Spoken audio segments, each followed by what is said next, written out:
बहुत सारे ऐसे होते हैं जिनकी जब शादी हो जाती है तब वो पहली बार किसी लड़की से बात करते हैं। गलत तरह ये पालन पोषण और प्रभावों ने हमको प्रेम के काबिल ही नहीं छोड़ा है। दो लोगों के मध्य के संबंध का बहुत छोटा हिस्सा होता है सेक्स, बहुत छोटा, पर पशुता के आवेग में ये बात समझ में नहीं आती। लगता है बस सेक्स कर लो और उसके बाद फिर झेला नहीं जाता। क्या संबंध कैसे निकाल लेते हो आप लोग शादी और सेक्स में?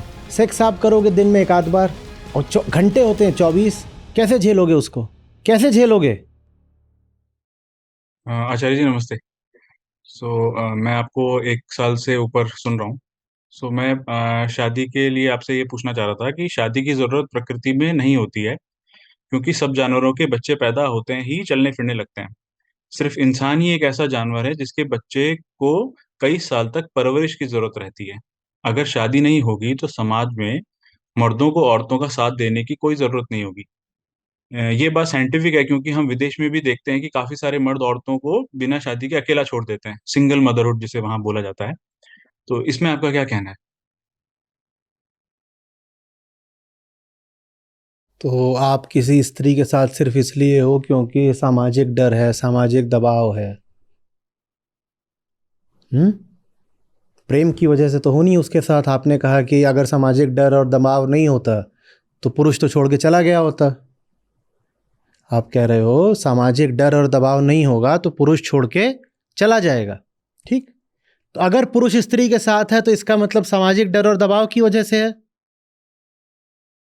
तो डर और दबाव से जो रिश्ता बना हुआ है उसमें बच्चे की ऐसे भी क्या हालत होनी है?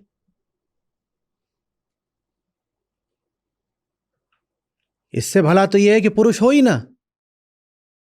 आपके प्रश्न में बड़ी भारी मान्यता है कि बच्चे की परवरिश में तो पुरुष ही संसाधन वगैरह इकट्ठा करके लाता है और वही करेगा। कौन सा पुरुष जो उस रिश्ते में है ही सिर्फ सामाजिक डर की वजह से? आप किसी स्त्री के साथ सिर्फ इसलिए हो क्योंकि एक सामाजिक बाध्यता है, तो आप उस स्त्री के बच्चे के साथ क्या प्रेम का रिश्ता रख रहे हो? फिर तो आप दिन भर खटोगे और जाने अनजाने बच्चे को जहर ही पिलाओगे।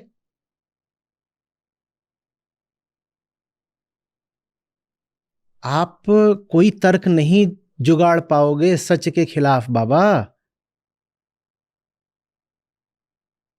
हाँ, प्रयास करना हो तो कर लो। आज अष्टावक्र ऋषि बोल रहे हैं बेटा इतने जन्मों से तुम प्रयास ही कर रहे हो। आज मैं भी आपसे बोल रहा हूं इतने जन्मों से तुम प्रयास ही कर रहे हो। क्या गजब तर्क निकाला है कि पुरुष तो नालायक होता है, वो तो समाज के डंडे की वजह से स्त्री के साथ रहता है। मैं स्त्रियों से पूछ रहा हूं, आप पसंद करेंगी कि कोई पुरुष आपके साथ सिर्फ इसलिए क्योंकि समाज का डंडा है उसके ऊपर? मैं स्त्री होता तो मैं लात मार के पुरुष को ऐसे भगा देता। तो प्रेम हो तो मेरे साथ रहो, समाज की डर की वजह से मेरे कमरे में काहे घुस रहे हो? निकलो यहां से। और आप भी किसी अगर स्त्री के साथ हो तो इसलिए हो क्योंकि समाज का डर है। बड़ा बुरा लग रहा है मुझे उस स्त्री के बारे में सोच के जिसके साथ आप इसलिए हो क्योंकि आप डरते हो समाज से। जो समाज से डरता है वो किसी स्त्री के साथ कैसे रहेगा? वो तो पुरुष ही नहीं है। जो समाज से डरता हो उसे हम पुरुष बोलें क्या? पुरुष बोलें? ये पौरुष है कि बहुत डर लगता है ताऊ जी से इसलिए हम अपनी पत्नी के साथ। तो तुम थोड़ी भी पत्नी के साथ हो, ताऊ जी है पत्नी के साथ। तुम तो ताऊ जी के एजेंट हो बस।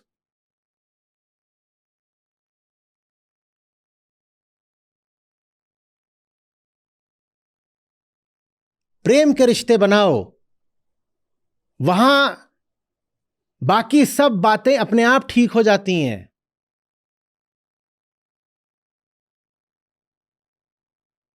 ये सब तर्क मत दिया करो प्रैक्टिकलिटी के कि देखिए आपकी बात ना अव्यवहारिक है, इम्प्रैक्टिकल है। बच्चों का क्या होगा?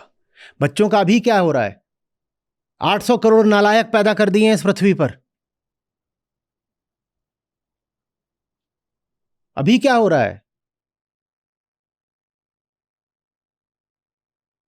जहां प्रेम होता है वहां परवरिश हो जाती है, और जहां प्रेम नहीं है वहां तुमने सारे संसाधन सारी व्यवस्था कर ली तो भी परवरिश से जो उत्पाद निकलेगा वो बहुत विकृत निकलेगा। बच्चे को अच्छे से बड़ा होने के लिए बाप या माँ नहीं चाहिए, प्रेम चाहिए। बाप यदि एक देह है तो उससे क्या होगा, बच्चे को क्या मिलना है? माँ यदि एक देह है तो उससे बच्चे को क्या मिलना है? बच्चे की चेतना को तो प्रकाश चाहिए। अगर न बाप इस लायक है, न माँ इस लायक है, न कोई इस लायक है, तो क्या करेगा बच्चा?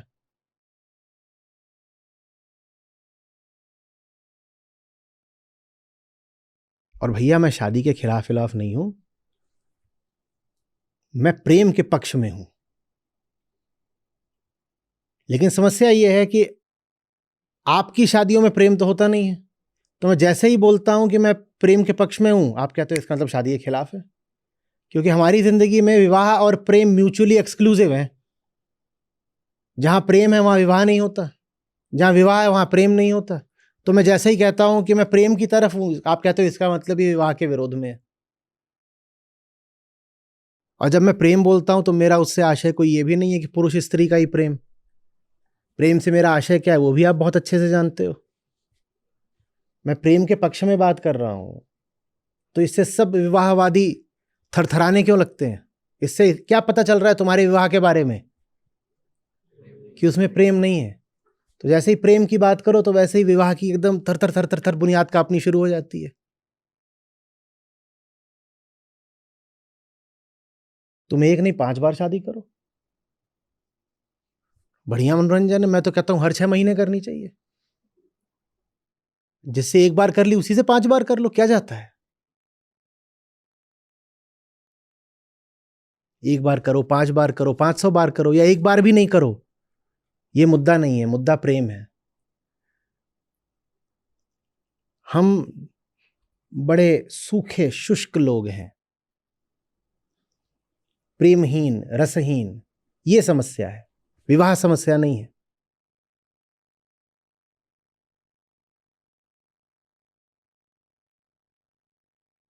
बच्चे को हम कर्तव्य समझ करके पाल रहे हैं। लानत है ऐसे पालन पोषण पे। क्या हुआ, क्या इतनी जल्दी जग गए सुबह सुबह? वो पत्नी को दवाई देनी है, फर्ज निभा रहा हूं। इससे अच्छा जहर दे दो पत्नी को। पत्नी को दवाई देनी है तो प्रेम के नाते दो ना, कर्तव्य के नाते क्यों दे रहे हो? आप जल्दी क्यों उठ गई हैं? वो सुबह उठ करके बच्चों का टिफिन बनाना होता है, इनको बेड टी देनी होती है। गृहिणी की जिम्मेदारियां। बेड टी मत दो, जहर दे दो। वैसे भी वो बेड टी जहर बराबर ही है, जो प्रेम के नाते नहीं दी जाती, कर्तव्य के नाते दी जाती है।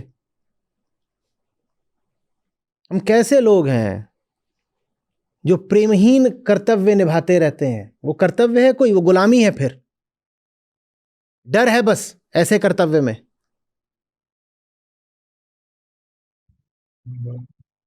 इसमें कुछ पूछ सकता हूँ? जैसे मोस्टली जो आप जो प्रेम की बात करते हैं वो मैंने देखा है। मैं उसकी बात नहीं कर रहा हूँ, मैं ये कह रहा हूँ कि मोस्टली जैसे जो भी रिलेशनशिप हम बनाते हैं, मैक्सिमम सेक्सुअल अट्रैक्शन के बेसिस पे ही होता है। क्योंकि शादी करने से पहले भी हम किसी की फोटो देखते हैं, जो आपने भी बताया है कि फोटो देख के ही हम करते हैं। हम शादी भी नहीं, एक मिनट रुक जाइए। आपने कहा है कि 2 बातें बोल रहे, कह रहे आप जो प्रेम बता रहे हो वो सब तो मैंने देखा है, लेकिन जो हम रिलेशनशिप बनाते हैं वो तो सेक्स के बेसिस पे बनाते हैं। ये दोनों बातें एक साथ कैसे हैं? आप कह रहे हो आपने प्रेम देखा, वो तो बड़ी कैजुअल सी बात है। आप जो बता रहे हो बहुत साधारण सी बात है, वो तो बहुत प्रचलित सी बात है। प्रेम, हाँ प्रेम तो हर कोई करता ही है, प्रेम तो मैंने देखा है। बहुत हल्की बात है वो जो कबीर साहब बोल रहे थे, वो तो बहुत आसान बात है। प्रेम में तो कुछ रखा नहीं, हो तो मैंने देखा है। लेकिन हम जो रिलेशनशिप बनाते हो तो सब सेक्सुअली बनाते हैं। रिलेशनशिप हम सेक्सुअल बनाते हैं सारी, और प्रेम आपने खूब देखा है। जब रिलेशनशिप हम सेक्सुअली बनाते हैं तो आप प्रेम कहां देखा है? कहां देखा है? सबसे पहले तो ये मानिए ना कि प्रेम का आपको प नहीं पता। ऐसे बोलते हैं जैसे ये यहां पर 8वीं क्लास के सिलेबस वाले दोहे गाए जा रहे हो कि ढाई आखिर ही तो है, उसमें क्या रखा है? प्रेम तो हमें पता ही है। वो तो आप जो बोल रहे हैं प्रेम वगैरह, all that I know already. अजीब हट है।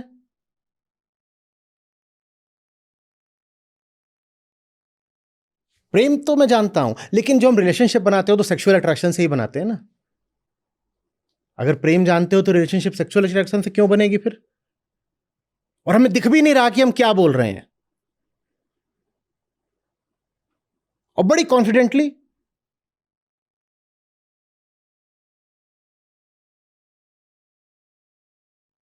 आगे बढ़िए।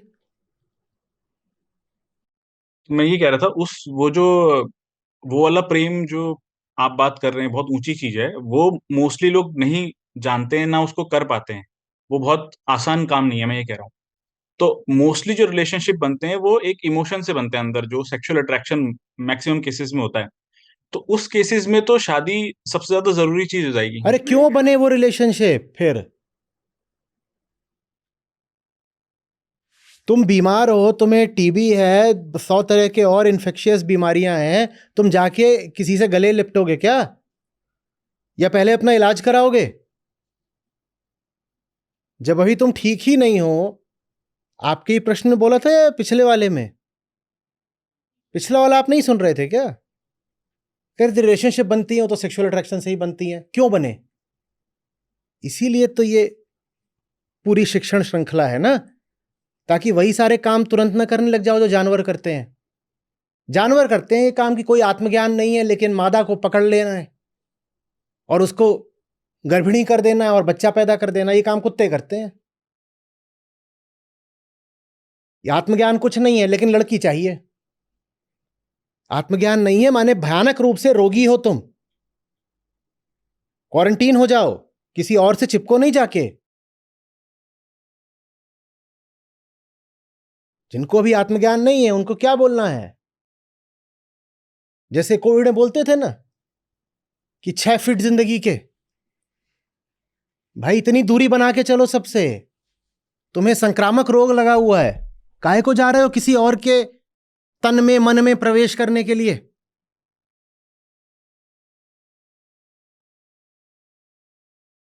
आत्मज्ञान बड़े से बड़ा संक्रामक रोग है।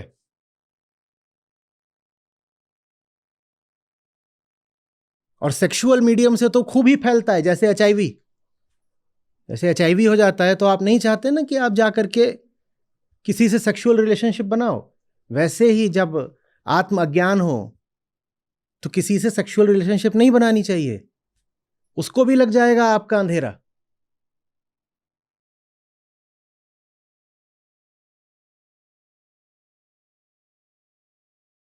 लेकिन अंधेरा जितना भीतर घना होगा उतनी ही ज्यादा जानवर की वृत्ति चिंघाड़ेगी, मुझे मादा चाहिए।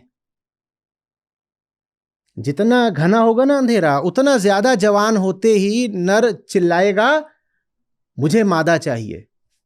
और जितना घना हो अंधेरा उतना ज्यादा आपको किसी दूसरे व्यक्ति से परहेज करना चाहिए। यहां आप फंस जाते हो।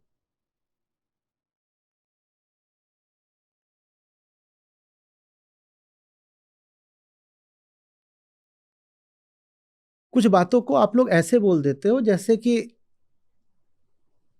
नियम ही है, जिसका कोई अपवाद नहीं हो सकता। जिसका कोई अपवाद नहीं हो सकता ना, उसको सत्य बोलते हैं। प्रकृति में जो कुछ हो रहा है उसका अपवाद हो सकता है, तो उसको ऐसे नहीं बोलना चाहिए कि देखिए ऐसा ही होता है, फिर ऐसा होता है, फिर ऐसा होता है। वैसा होता है क्योंकि हम होने देते हैं। हम ना होने दें तो वैसा नहीं होगा। हमें उसका अपवाद निर्मित करना पड़ेगा। सत्य मात्र अनपवाद होता है, वहां कोई एक्सेप्शन नहीं हो सकता। नित्य बोलते हैं उसको। प्रकृति में तो जो कुछ भी हो रहा है उसके पार जाने के लिए तो हम पैदा हुए हैं। जो प्रकृति के पार जा ही नहीं सकता वो पशु कहलाता है। जानवरों को ना कोई दंड नहीं मिलता इस बात का कि उनके पास एक बिल्कुल प्राकृतिक सेक्सुअल टेंडेंसी होती है, क्योंकि वो जब जाते हैं ना सेक्स करने तो उम्मीद लेके नहीं जाते। आप जब जाते हो सेक्स करने तो आप दुनिया भर का तामझाम और उम्मीदें लेके जाते हो। आप घर बसाने जाते हो, क्योंकि आपकी चेतना घर मांग रही है। कौन सा घर? हाँ, वो वाला घर। पिया का घर, परमात्मा वाला घर। तो इसीलिए आपका दिल टूटेगा बार बार। जानवरों को कोई दंड नहीं मिलता, इंसान को दंड मिलता है, क्योंकि जानवर के लिए सेक्स सिर्फ सेक्स है। वो सेक्स कर देता है, मुक्त हो जाता है, अपना आगे बढ़ा, जो भी है रोटी पानी में निकल गया आगे।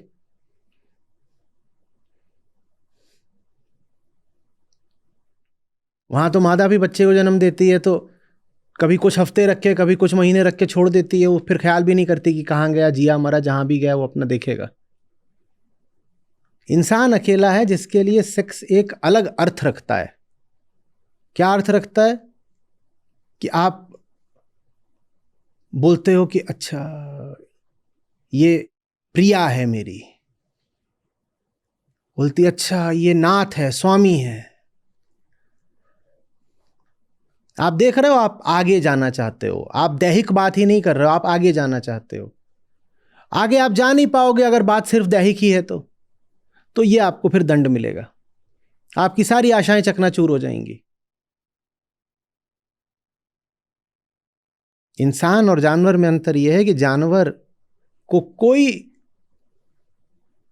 ऊंची चीज चाहिए ही नहीं। कोई जानवर मुक्ति का अभिलाषी नहीं होता। आपको मुक्ति चाहिए, और इस सेक्सुअल रास्ते पर जब आपको मुक्ति की जगह बंधन मिल जाते हैं बहुत सारे, तो फिर आप रोज सर पटकते हो और पछताते हो। फिर बोल रहा हूं, मुझे कोई समस्या नहीं है कि आपको सेक्सुअल अट्रैक्शन होता है, आप सेक्स करें, आप धूम धड़ाके से करिए। मुझे समस्या भीतरी अंधेरे से है। उस भीतरी अंधेरे से आप सेक्स करेंगे तो भी आप दुख पाएंगे, आप नहीं करेंगे तो भी दुख पाएंगे। तो ये मत बना लीजिएगा कि ये प्रशांत जो है शादी के पक्ष में है या शादी के खिलाफ है, या सेक्स के पक्ष में है, सेक्स के खिलाफ है। ये इन सब बातों से मुझे कोई लेना देना नहीं है। आप जानिए, आपका काम जाने। मेरा लेना देना एक चीज से है कि भीतर से रोशन हो, दिया जला हुआ है या घुप अंधेरा है। भीतर रोशनी है, उसके बाद जितना सेक्स करना है करो, कुछ नहीं करना है कुछ मत करो। मैं होता कौन कौन हूं पूछने वाला, कोई कौन होता है रोक टोक करने वाला। आपके भीतर का प्रकाश ही आपका मालिक है। वो आपको सब बता देगा क्या करना है क्या नहीं करना है। आप जानो, आपका काम जाने। मेरी समस्या है अंधेरा रहता है, और उस अंधेरे के बावजूद, उस अंधेरे के रहते हुए भी हम दूसरों की जिंदगियों में घुस जाते हैं और अपना अंधेरा उनके ऊपर थोप देते हैं।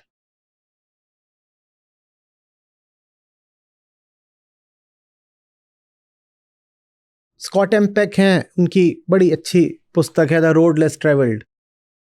तो वो मनोचिकित्सक थे। वो बोले, और साफ साफ उन्होंने लिखा हुआ है, वो कहते हैं दुनिया में उनकी अपनी प्रैक्टिस चली 40-50 साल की, उसके बाद उन्होंने किताब लिखी।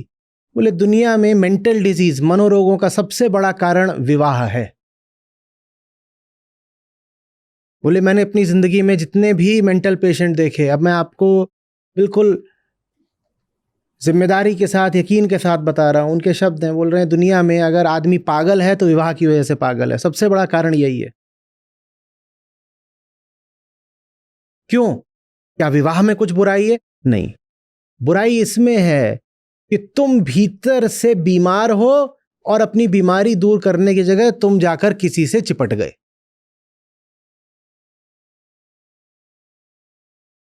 इसलिए विवाह से बीमारी और बढ़ती है, फैलती है।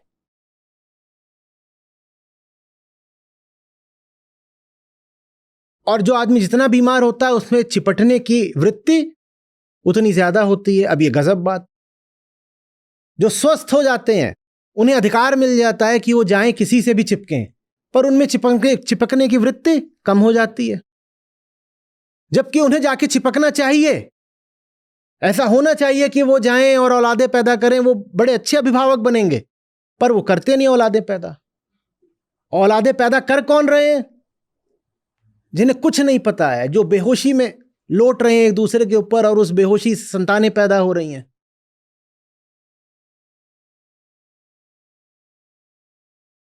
फिर उन्होंने आगे चल के उसमें एक कॉन्सेप्ट दिया है ओपन मैरिज का। पहली चीज तो वही कि बोलते हैं कि अगर अपने ऊपर भरोसा नहीं है, कि बुद्धि ठिकाने पर नहीं है अपनी, तो भाई मत घुसो विवाह के बंधन में। और दूसरी बात, जब घुसो भी तो let the marriage be an open marriage. Open marriage का क्या मतलब है? बंधन, रोक टोक ये सब मत लगाओ। जिसके साथ हो उसे पूरी आजादी, स्वतंत्रता, स्पेस दो। घुसो मत उसकी जिंदगी में, उसको उसकी जिंदगी जीने दो, तुम अपनी जिंदगी जियो। Open marriage. और ये बात कोई नैतिक दृष्टि से नहीं बोली जा रही है, ये बात एक डॉक्टर बोल रहा है जिसने पूरी जिंदगी मरीजों को देखा है। पूरी जिंदगी मरीजों को देखने के बाद उन्होंने कहा कि ये ज्यादातर जो मरीज आ रहे हैं ये की इनके बीमारी है।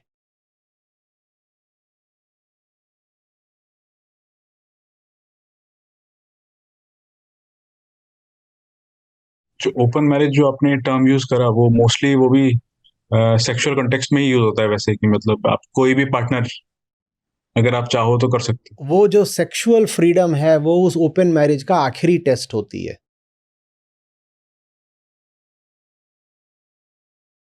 वो आखिरी टेस्ट होती है। में यही नहीं है कि सिर्फ जा करके कहीं सेक्स कराओगे। सेक्स से पहले भी तो जिंदगी होती है और सेक्स के अलावा बहुत बड़ी जिंदगी होती है। ओपन मैरिज की सिर्फ यही नहीं पहचान होती है कि जहां मन करे सेक्स कर लेना।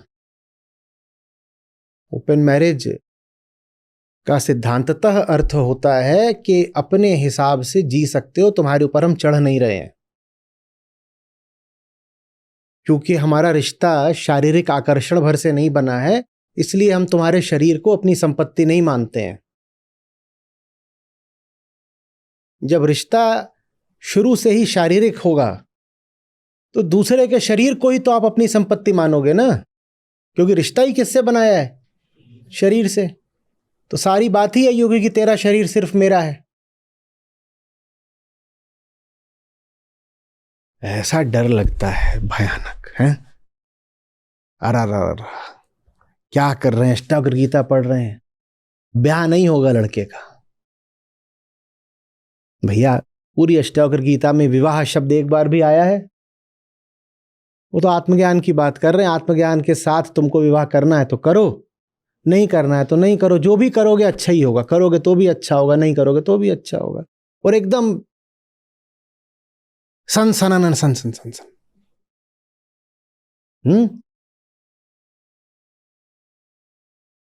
कहीं पूरे वेदांत में लिखा है कि सेक्स वर्जित है, तो काहे परेशान हो रहे हो? सेक्स को नहीं वर्जित किया जा रहा, मुक्ति को अनिवार्य बताया जा रहा है।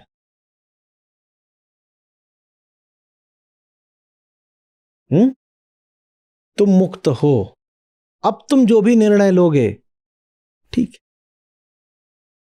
और तुम अगर अभी बंधन में हो, गुलाम हो, तो तुम कोई निर्णय ले ही नहीं सकते। गुलाम क्या निर्णय लेगा?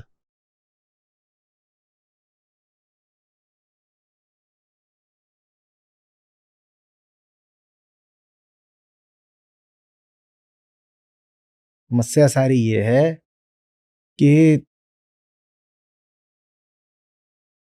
गलत तरह ये पालन पोषण और प्रभावों ने हमको प्रेम के काबिल ही नहीं छोड़ा है। समझ रहे हो? हम किसी से रिश्ता बना ही नहीं पाए प्रेम का। हमारी ऐसी हालत, ऐसी हैसियत ही नहीं बची है कि हम किसी से प्रेम का रिश्ता रख पाए। तो रिश्ता फिर बनने की अब एक ही सूरत रह जाती है, क्या? शादी।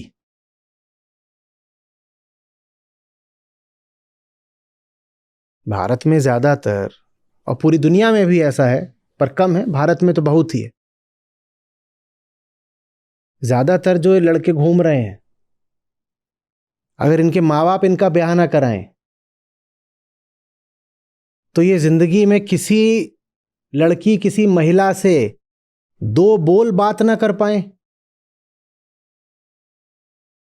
प्रेम तो दूर की बात है, साधारण बातचीत की इनकी सामर्थ्य नहीं बची है,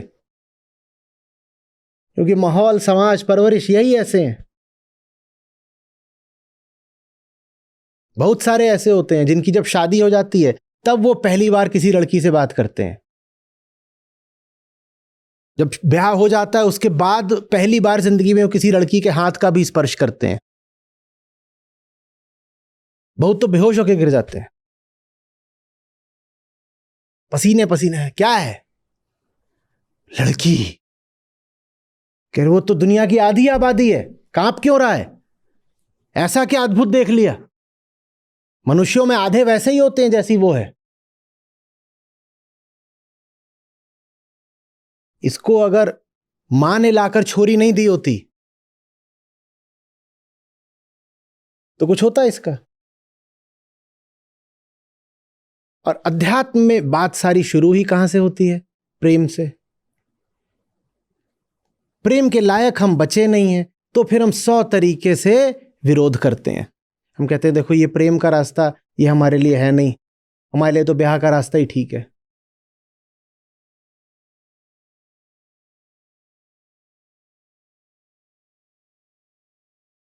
ब्याह में ना कुछ अच्छा ना कुछ गलत, प्रेम अनिवार्य है। अभी मैंने कहा था शादी ना अच्छी चीज है ना बुरी चीज है, बड़ी छोटी चीज है। प्रेम बड़ी चीज है, वो जीवन में लाइए। और उसका संबंध किसी लड़की लड़के से नहीं होता। प्रेम का संबंध अपनी हैसियत, अपनी सामर्थ्य से होता है, अपनी गरिमा से होता है। प्रेम का मतलब है मैं वो बनकर जीऊं जो हो पाने की मुझ में संभावना है। अपनी पूरी औकात पर खुलकर जीने को प्रेम बोलते हैं। अहम झुन्नू झुन्नू ही बन के ना रहे, आत्मा होकर जिए, इसको प्रेम बोलते हैं। अहम का आत्मा के प्रति झुकाव ही प्रेम कहलाता है। यही शुद्धतम परिभाषा है।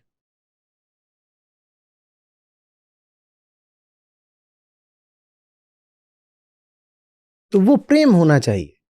उसके बाद आप ब्याह करो नहीं करो, दिन में 10 बार सेक्स करो, 10 साल में एक बार भी नहीं करो, ये क्यों कोई आपसे पूछे?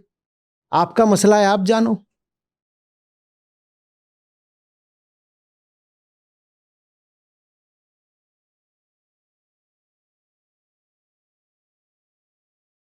क्या संबंध कैसे निकाल लेते हो आप लोग शादी और सेक्स में? सेक्स आप करोगे दिन में एक आध बार और घंटे होते हैं 24। कैसे झेलोगे उसको? कैसे झेलोगे? बोलो। अभी आया था कि वो ट्रेन में जा रहे थे, एक बोला मोदी एक बोला राहुल, अगल बगल बैठे थे, उन्होंने सर फोड़ दिया एक दूसरे का। वो तो एक दूसरे को जानते भी नहीं और घंटे 2 घंटे 4 घंटे की रेल जर्नी रही होगी। और जिसको आप ले आए हो आपने पूछा उससे कि उसका मोदी है कि राहुल है कि केजरीवाल है कि कौन है? या उसको उठा लाए सेक्स के लिए ही? अब आप हो राहुलवादी, वो दिन भर मोदी मोदी कर रही है, कैसे झेलोगे उसको? बोलो। ये तो सोचते ही नहीं। और इतने धड़ाका तो हो नहीं कि 24 घंटे आप सेक्स कर लो। देखो मुझे पता है 2-4 मिनट का मामला, और झेलना है 24 घंटे। कैसे झेलोगे बताओ तो? वो स्त्री बाद में है, मनुष्य भी तो है वो। मनुष्य के पास चेतना होती है, विचार होते हैं, मत होते हैं, ओपिनियंस होते हैं।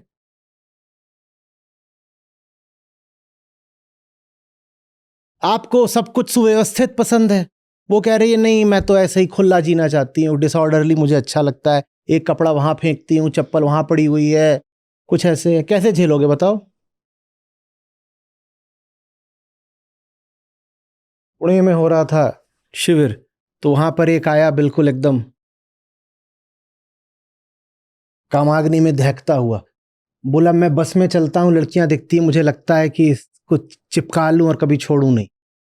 मैंने कहा ये तो ठीक है, पर अगर उस लड़की को भी ऐसा लग गया तो? वो भी तुमसे लिपट गई और बोली अब कभी छोड़ूंगी नहीं, फिर क्या करोगे? क्योंकि तुम्हारा जो इरादा है वो ये है कि तुम उसे लिपटा लो, इस्तेमाल कर लो और इस्तेमाल करके फिर फेंक दो। यही है ना? उसको इस्तेमाल कर लो, इस्तेमाल करके फेंक दो, फिर जब दोबारा इस्तेमाल करना होगा तो फिर चले जाएंगे, लल्लो चप्पो करेंगे, आजा मेरी राम प्यारी, वो फिर आ जाएगी, फिर उसका इस्तेमाल करोगे, फिर उसको एक तरफ कर दोगे, सेक्स करके करवट बदल के सो जाओगे। और अगर वो भी कह दे कि मैं सदा चिपकी ही रहूंगी, तो जियोगे कैसे, ये बता दो। दो लोगों के मध्य के संबंध का बहुत छोटा हिस्सा होता है सेक्स, बहुत छोटा, पर पशुता के आवेग में ये बात समझ में नहीं आती, लगता है बस सेक्स कर लो, और उसके बाद फिर झेला नहीं जाता। आपने कोई अच्छी किताब पढ़ी और उस किताब ने आपको हर्षित कर दिया है, बिल्कुल बहुत ऊंची बात बोली गई है, और आप वो किताब लेके उसके पास भाग के जाते हो और आप कहते हो सुनो इसमें इतनी ऊंची बात लिखी है, और आप उसको सुना रहे हो, वो ऐसे कर रही है, अब क्या करोगे? इंसान हो आप तो आपका दिल टूट जाएगा, या सेक्स करने लग जाओगे ये सब देख के, कोई उत्तेजना बचेगी ही नहीं। आप गए उसके पास और आपने कहा ये देखो, ये कितनी ऊंची बात यहां लिखी हुई है, या आप गई, दोनों तरफ से हो सकता है भाई। कोई धनिया गई झुन्नू के पास, बोली आज का गीता सत्र और मैंने ये बढ़िया बढ़िया बातें जो हैं नोट करी हैं, देख झुन्नू। और झुन्नू बोला ये सब तो ठीक है, लेकिन आज दाल में नमक ज्यादा था। धनिया का दिल टूटेगा कि नहीं टूटेगा?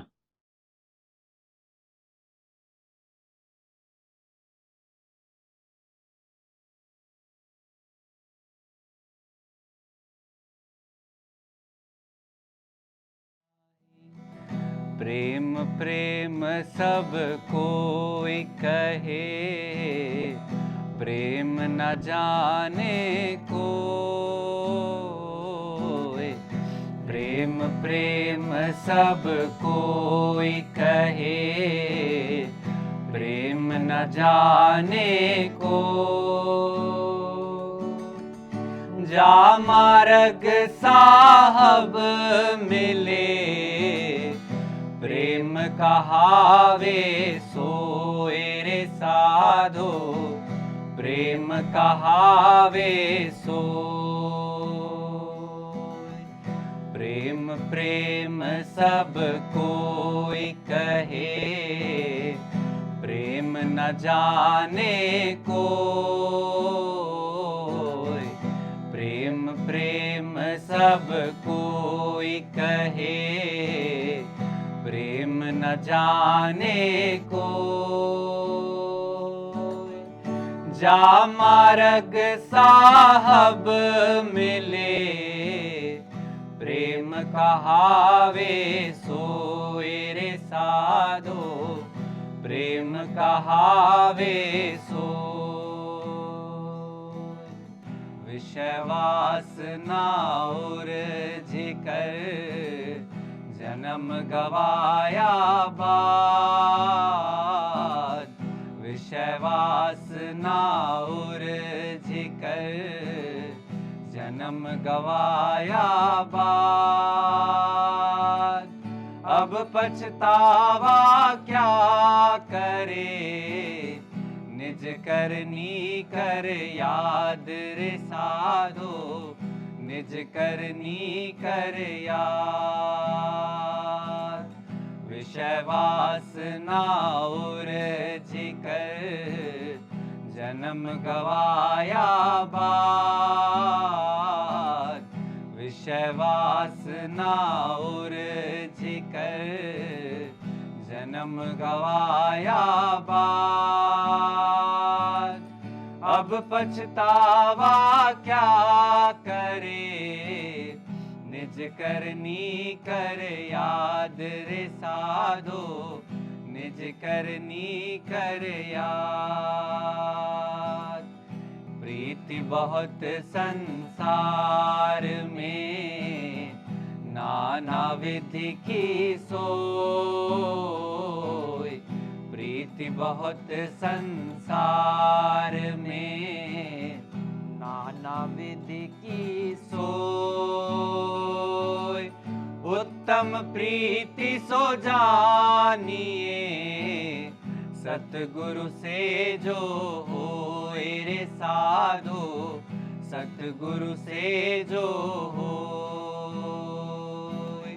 प्रीति बहुत संसार में, नाना विधि की सोय। प्रीति बहुत संसार में, नाना विधि की सोय। उत्तम प्रीति सो जानिए, सतगुरु से जो होए रे साधो, सतगुरु से जो होए।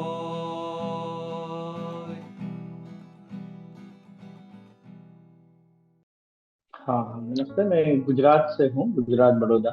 और आचार्य जी को लास्ट 1 साल से सुन रहा था, और आज गीता समागम का मेरा पहला सत्र है।